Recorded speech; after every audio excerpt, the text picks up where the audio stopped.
football time in the South again. And I know you're just as excited as the fans and as our team, as our coaching staff.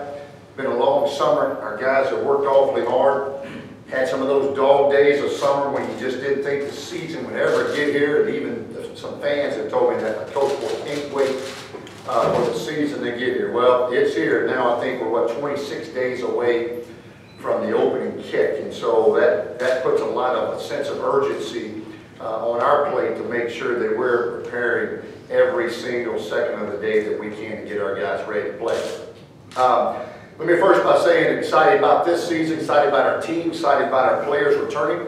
We feel like this is the deepest team that we've had to date in our last, now going on our 4th season. We've got our starting quarterback back. We've got depth at most positions, and our guys have been in our system now. Just about every player on our team is a player that's been recruited by our current staff, and we think we're making strides there. And so it's an exciting time, not only with the upcoming season, but also right now, everybody says, well, we got a lot of momentum, a lot of great things we do, but we got a lot of obstacles. And when I say obstacles, we have a lot of challenges. And some of those challenges are not just a lot of really good opponents coming up on our schedule, but there's a lot of dirt, a lot of mud, and a lot of other challenges that we're having to deal with every day with the construction of the stadium, with the start of the new athletic performance center, which will house the entire football operations building. And so a lot of things we're having to overcome. One of our practice fields, we can only use half of it. Our walks to practice are a little longer. All those little things that just comes with growth. And that's an exciting thing that I've talked to our fans about. Fans are having questions about tickets and about parking and can I get this? There's not enough of this. Love hearing those things because those are problems we've never had before. And now we've got people that are in line for tickets, that are in line for tailgating spots, that are in line for parking. And so that's showing our program is going in the right direction, and you've got a lot of that much interest in our program and in our university. So we're excited. Our team has worked awfully hard. I think hopefully if we can continue to prepare and stay healthy, that's going to be one of the critical things. As always, everybody says, Coach, you got a good team coming back. Yeah, we like our team, we like our players, we like our depth, but that doesn't always mean you're going to have a great year. Now it's our job to put the pieces together to form this puzzle. But we really like the pieces that we have to put the puzzle together with. And so now that's the challenge for the next few weeks. Got a very difficult schedule, but we like our schedule for the fact that now we finally have 6 home games. We've won 27 games in our first 3 years. People don't realize 2 out of 3 years, we had 5 at home, 7 on the road. Now we're 6-6, and our first 2 games are home against 2 very good in-state opponents. That type of opponent coming to Cajun Field is going to really make the tickets at Cajun Field, or somebody said the other day, the Cajun Field between the Oaks is going to make it a tough place to get into the game. I think it's going to be a standing room, sell-out crowd for those first 2 home games. We've been very good at home, and I expect us to continue to play very hard at home for our fans. A couple other things, the stadium improvement is going to be great for our fans. Also, the Jumbotron, there's a lot of things for the fan amenities this year that are really going to add to the fan experience.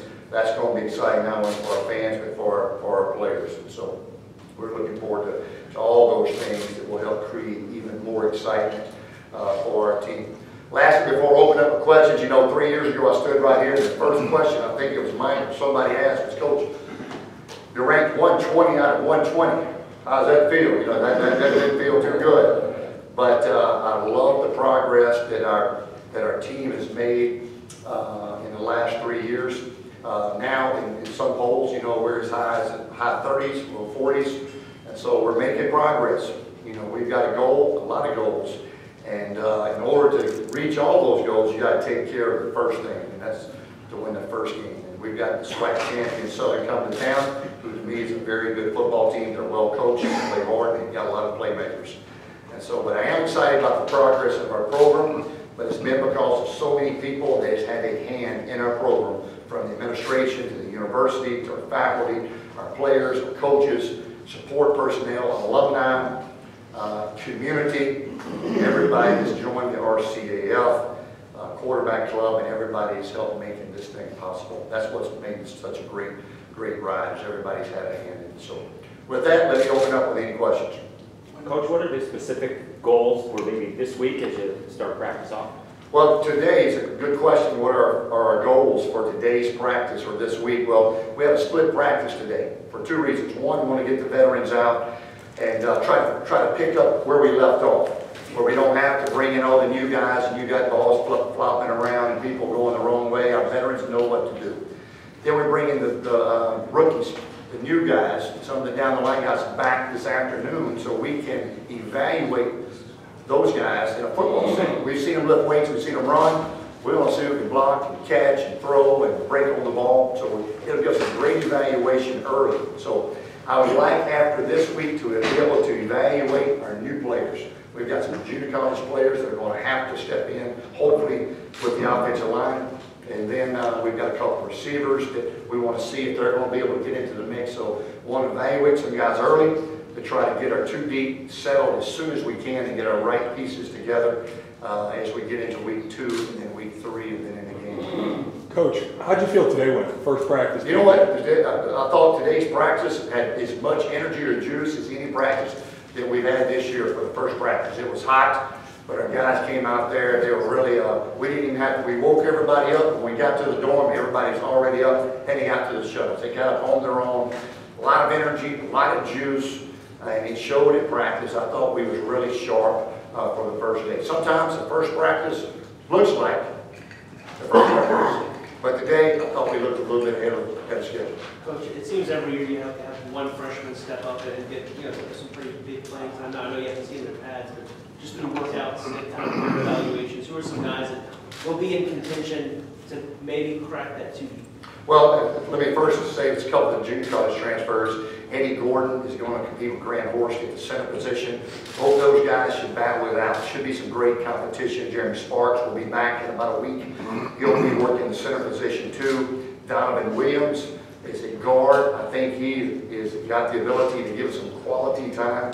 Hopefully C.J. Bates can give us some quality reps at the receiver position. And then you get into the freshmen.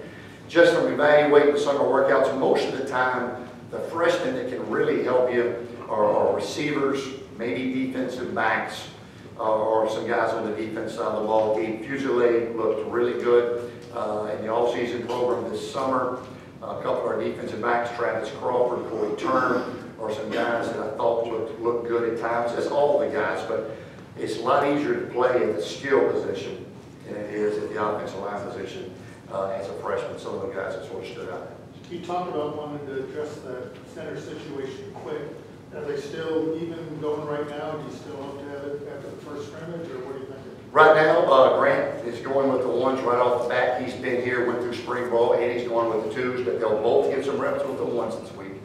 And then after our first scrimmage, which will be a lengthy scrimmage this Saturday, hopefully we can determine who we think is going to be or who has shown the ability to get our team going in the right direction as far as the leadership point, as far as making the right calls and getting all 5 guys working as a cohesive unit. So we'll hopefully after Saturday's first big scrimmage, we can move forward a little bit with our starting 5. With that center position, I know last year you kind of lauded Q Ball for being able to be a second quarterback on the field. Do you delegate more responsibilities as far as making calls to Terrence now being a center, or just, if you're a center, that's the job you have to do? Yeah, it's hard. Even though you would like Terrence to do it, he's a quarterback and he's 5 yards deep. He's 5 yards behind everybody. He can't make the calls for the centers. He's still going to identify the mics or some of the linebackers based on protection for the backs and get everybody in the right calls, but it's still got to come down to the center, getting us going in the right direction and making the calls, studying film and knowing what he's doing. Just, he may not be able to tell all 5 what to do like Huval did, so everybody else is going to have to know their role and do their job. Coach, you had some pretty good leaders over your time here. Who can we look for? I think a couple names jump out, but you seem to have more leadership this year than ever. You know, I think we do have the chance to have more leadership this year than we've had in the past. That's one thing. We've had a lot of good players in the past, and guys that led at certain times, but, you know, I'm still waiting for that guy to just grab the team by the horns. And we've got some guys on defense. Justin Hamilton, I think, is trying to be a leader a little bit on the defense side of the ball. Offensively, Terrence is really developing into a leader. I think Jamal Robinson, even Alonzo Harris, some of those guys are really leading. Daniel Quaid is a guy that I think is trying to lead. So I think we've got more guys in that position than we have in the past, and that'll be critical. Back to offensive line. I'm sorry. Bruce and Gerald, we're wrapping up. That search for leadership is going to help you keep the team on the edge that where you even increase your expectations and think better than you've done so far. What kind of things are you looking for to develop that extra edge that's going to make the performance go even higher? Well, like I said, leadership would be one of those things because, you know, throughout the season, you're going to be hit with adversity, whether it's in the first quarter, second quarter, third quarter, fourth quarter. We've got to have guys that can step up, make a play, rally the team when we need it. That'll be critical. But our guys, too, we've got to be in great shape. We've got to be in great physical shape. We've got to be in the best shape of any team we play in the fourth quarter. We've been one of the best fourth quarter teams in the country in the last 3 years with the fourth quarter wins that we pulled out. And I don't expect anything less from this year's team. And so, you know, those things, if we can continue to be mentally tough on both sides of the ball, be in great shape, play good fundamental football, and continue improving all of those areas, then always you hope that your team as a whole will raise up.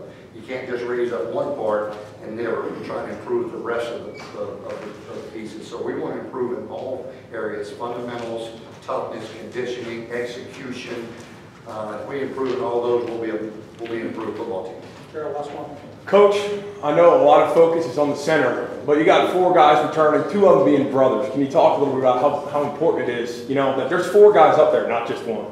That is, you know, Michael Quaid, Daniel Quaid are brothers, and like I said, Daniel's sort of been the leader right now. But, you know, we lost our center, but we got 2 really good centers, we think, that are capable of playing. But the plus side of that, they're surrounded by 4 returning starters, 2 on each side of them. So they're not going to be called to do everything. They've got Daniel Quaid, who started 39 straight college football games. That's a lot of games, and he's been in a lot of battles. So this won't be his first rodeo when he lines up in that first game, as well as the rest of those guys. We got a lot of guys that are battle tested, that have been in a lot of big games and a lot of college games. Alonzo Harris has played in 39 college football games. Jamal Robinson, you go on down the line. So we have guys that have played in some big games and a lot of games, and hopefully that will be an advantage for us as we move forward. All right? Thanks, guys. Look forward to seeing you guys. Thanks a lot.